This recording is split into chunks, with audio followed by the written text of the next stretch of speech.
Aquí se plantea de buena persona. Que se lo podemos esperar tantito, que ahorita viene para acá. No está. ¿Sí? Ah, bueno, Sí. va muy bien. Y ese es uno de ellos, que es el que nos convoca también, principalmente hoy, ¿no? que es el que quería hablar, de Diego Rivera, que pues lo empecé con Francisco de la Mora. Repito, con él ya he hecho varios libros, estos de la nueva historia mínima de México, y precisamente este otro que salió, que lo presentamos ayer por primera vez. Este es otro libro también de la Mora y yo, que es La advertencia, una historia de impunidad, que es sobre la historia reciente de Guatemala. Reciente de los años 50 para acá. Bueno, sí, bastante reciente para la historia de un país. Y con énfasis en el presente.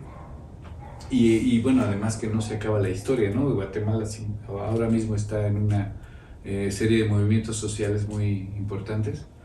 Y se quedó justo atrás. En cuanto terminamos, de hecho, el cómic, las últimas páginas, estaban pasando nuevas cosas, 3 meses antes, en octubre. Empezó nuevamente, ganaron las elecciones, no sé, no estoy tan al día de cómo está ese tema, pero podría fácilmente elaborarse otro cómic a partir de ese momento. En el momento que se termina iniciar otro con los nuevos acontecimientos, y no pararía porque es una locura estar haciendo historiando algo que está pasando en tiempo real. Eso parecido, similar, pues como buen pintor y como buen pintor de Guanajuato, pues también Diego Rivera es un personaje de esos que aprendemos en la academia, por supuesto, sí o sí, el muralismo, todo eso. Y pues a mí me gustaba mucho como pintor, como artista, y al hacer esta obra de Diego Rivera, pues era la oportunidad de ir averiguando mucho más sobre su vida. Y Francisco de la Mora se le ocurrió que podríamos hacer un cómic sobre él, porque en el libro anterior que hicimos del siglo XX, la portada es Diego Rivera justamente de espaldas, pintando personajes del siglo XX mexicano, pero del año 57, que es cuando murió él, para adelante. O sea, son personajes que él ya no vio. Entonces es como el mural que él podría haber pintado, pero no pintó. Y ahí dijimos, bueno, ¿por qué no hacemos un cómic de Diego Rivera? Tiene una vida fascinante, conoció a medio mundo, fue lo mismo odiado que querido, era más famoso que Frida Kahlo entonces, y entonces decidimos hacer la historia de Diego Rivera. Pues por supuesto yo estuve de acuerdo desde el primer momento, que además esta idea de dibujar gordos, gente obesa, pues no sé, a mí me atrae bastante. Por ahí Eric mencionaba una serie de pinturas que tengo que se llaman Obesos Monumentales, que son gente obesa, y pues dibujar al primer panzón más querido de México, el segundo es Guillermo del Toro, claro, pues era muy atractivo, y así empezamos a ilustrar esto. Nos tardamos 6 años porque pues no pensamos tardarnos tanto, pero pues así fue. Francisco me iba pasando los guiones, una página y luego otra, pero como que en partes, como un rompecabezas, distinto a que quienes hacen cómic lo saben. Aquí está el guión y ya dibuja todos los personajes. ¿Pero pedazos intercalados o del principio al final? Pedazos intercalados. No, sí había cierto orden, había una cronología. Sí, iba de principio. Y ahora esta, que salió este año, esta edición mexicana en Grijalva. Y pues como pueden ver son más de 200 páginas en acuarela, pintadas. La historia está bastante interesante porque además cuenta desde que nació Diego, su hermano gemelo que murió a los 3 años o algo así. Se hubiera sido divertido hacer un Diego, ¿no? Bueno, tener 2 Diegos con ojos de sapo. Y van narrando su historia hasta hasta cuando se va a Europa, y ahí conoce a Picasso, a Modigliani y todos estos personajes de las vanguardias europeas, que además pues le tocó el momento más efervescente de la historia del arte occidental. Y él era un gran participante, aunque como que no tuvo mucho éxito ahí, ¿no? Se la vivía más en la vida bohemia, no vendía muchas pinturas, no tuvo el gran reconocimiento que vendría después.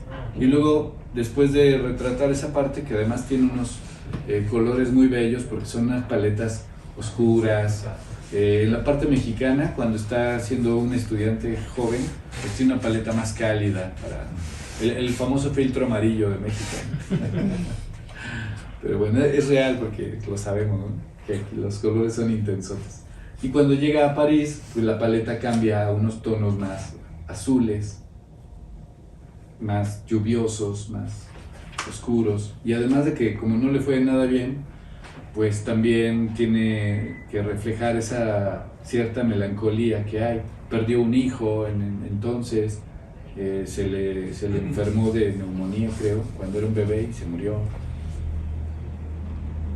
Y pues no le iba muy bien económicamente, no era exitoso pictóricamente, aunque claro, era exitoso con los amoríos, ¿no? Ahí sí. Hay una parte, el nacimiento del muralismo da para una historia completamente diferente, hacer otra historia de Diego Rivera, nada más de esa etapa, porque pues se juntan todos los grandes, Orozco, Jean Charlot, las muralistas, muchos pintores ahí, y además había una gran grilla con los estudiantes que no los dejaban y los agredían directamente, al grado de que tenían que ir armados los pintores a la escuela a pintar. Entonces imagínense, ¿no? Sí, creo que se echaron un año yendo a pintar a la preparatoria, el primer mural de lo que fue el movimiento muralista mexicano. Entonces todo eso pues no se habla aquí, se queda una parte, nada más vemos a Diego Rivera que está quejándose o mencionando lo del que lo agredían, o que había pintas en las escuelas contra él, pero pues no mencionan que iba armado todo el tiempo con la pistola. Y bueno, otras cosas. Así, por supuesto, hablamos de Frida Kahlo. Bueno, me estoy adelantando con Frida, pero obviamente se habla de Frida Kahlo. Pero también sus etapas en las que pinta sus murales en Detroit, en Estados Unidos. Tocamos un poquito su interés por el comunismo, pero sus coqueteos con el comunismo, con el capitalismo, con todo. Y esto es que hay momentos en que se puede pintar los procesos del mural, de los murales. Entonces ahí sí me di vuelo también, dibujando a detalle los momentos, esos momentos en que se está dibujando. Y además podemos ver que es un trabajo colectivo, no es Diego y ya, es un montón de gente que está ayudando.